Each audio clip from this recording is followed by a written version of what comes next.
Here it is, the first Friday the 13th of the year. Of course, there's trouble brewing as temperatures going into this evening sit right on the cusp of providing freezing rain or sleet or making everything a mess.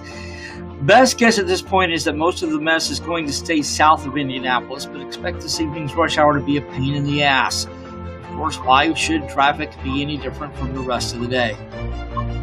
And that is why this is likely to be the last edition of 5 Things You Should Know, at least in this format. It's too much of a pain in the ass for the few people who bother to read or view it. We spend at least 6 hours, often more, sorting through the news, choosing the right stories, and then selecting pictures. And for what? No one's watching. On average, we have the same 5 people visiting every day.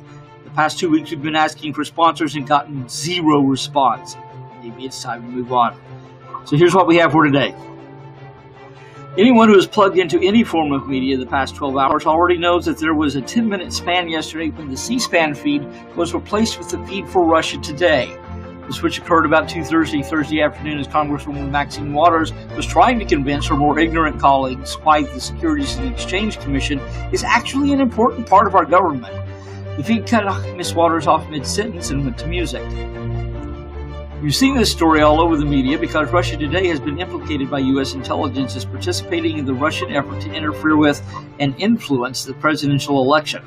Could this have been more of the infamous hacking over which everyone has been arguing? Probably not. The private company that owns C-SPAN released a statement saying that it was much more likely that the error was due to a routing problem. The question that is on my mind is how long it took before anyone actually noticed that there was an interruption.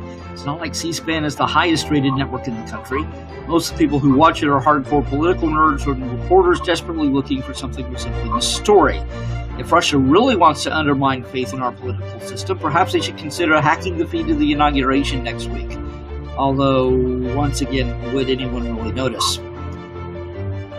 We know Congress is about to screw us. They said when they were running for election that they were going to screw us, and for some stupid reason we voted for them anyway. So we should not be surprised by the fact that Congress is about to make it easier for them to repeal the Affordable Care Act. Assuming the House of Representatives votes along party lines, which is what they've been doing the past 6 years, they'll change the rules today so that the repeal bills can pass through the Senate without a chance of a Democratic filibuster. This is the type of action you might think would be illegal. After all, the Constitution created the allowance for a filibuster so that the minority party could at least give the majority party a chance to think before they did something stupid. However, Republicans don't like to think, and they certainly don't want to give the American people time to rally around a filibuster and express their disagreement with what the politicians are wanting to do.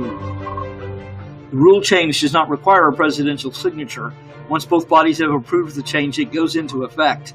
Be sure, this is all about making it easier for the rich to avoid paying taxes and to eliminate things such as Medicaid expansion and subsidies to help pay for health insurance. This bill is nothing more than the lube being applied before we all get screwed. This is the Congress you elected. Don't act so fucking surprised. We've talked frequently before about how fashion retail seems to be in a tailspin. Now it would seem that at least some designers are getting caught up in the downturn as well. Vibhu Mohapatra, the New York-based Indian designer who has often dressed Michelle Obama, filed for bankruptcy this week. Fortunately, this does not mean that the cultural designer is going out of business. Rather, the bankruptcy protection allows the company to restructure its debt and continue operating. What this underscores is just how difficult it is for an independent label to survive in the current fashion climate. Mohapatra has been one of the handful of small labels that operates on both sides of the Atlantic and has a reasonably strong following. However, with the general climate in fashion going toward more casual wear and a fast fashion model, designers like me find themselves in a position of having to alter both their aesthetic as well as their business model if they hope to keep up. This also puts a light on how dependent small designers are on department stores. Mohapatra's collection is available largely through upper-end retailers such as Bergdorf Goodman and Saks Fifth Avenue, both of which, like many fashion retailers, have struggled to maintain their clientele. The struggles at the store trickle down to the designers whose operations are too small to open their own storefronts.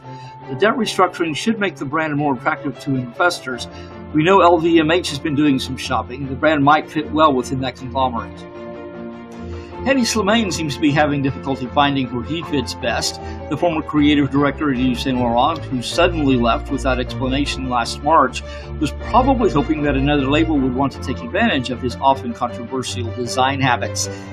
They didn't. While there were plenty of transitions throughout the fashion industry last year, none of the major labels even expressed an interest in Slimane, so he has decided to become a photographer instead. Now, to be fair, this isn't totally an out-of-reach move for the now former designer. When he was at Saint Laurent, he would sometimes step behind the camera to shoot the brand's campaigns himself. However, we should also note that his doing so largely copied that same habit by Chanel's Karl Lagerfeld, and neither of them managed to actually impress anyone who knows anything about fashion photography. At least Lagerfeld has some experience behind him, whereas Slimane has none. So, here goes the designer into a crowded field of people who know a lot more about photography than he does, banking largely on the recognizability of his name to make up for a lack of talent and experience. What we've seen from him so far is a very high-contrast black and white style that falls flat and fails to show any real imagination. While I never really liked Slimane as a designer, I don't think photography is where he belongs either. Perhaps he should enroll in a community college somewhere. And finally, all good things must come to an end, as we know, and oftentimes those ends come without much fanfare or appreciation for what was accomplished. Many people retire and find themselves sitting alone on park benches talking to the pigeons while wondering if anything they've done in their life is worthwhile. Joe Biden will not be one of those people. After nearly 50 years of public service, Biden finally got some recognition yesterday in the form of the Presidential Medal of Freedom with distinction. Almost immediately, video of the moment when the vice president realized what was happening went viral. Somehow, despite existing in an atmosphere where nothing seems to ever be secret, the president and his staff were able to surprise his friend with the nation's most prestigious non-military award. I have no clue what Joe thought was about to happen, but he was clearly caught off guard and had to turn away and wipe tears from his eyes as the president made the announcement. While vice presidents generally come and go without much notice or notoriety, over the past 8 years, Joe Biden has become the nation's favorite grandfather figure, and his BFF relationship with the president has inspired thousands of memes and points of humor, which the pair have played up, much to everyone's delight over the past year. What we don't want to overlook, however, is that Vice President Biden would be deserving of this award, even if he wasn't so chummy with the president. His is a record of incredible service, and when he boards the train back to Delaware next week, we're going to miss him very much. And that's it. We're done. I have no idea what's coming next, if there's anything coming at all. What I do know is that the lack of response we've gotten to this format requires I take a step back and consider some form of change.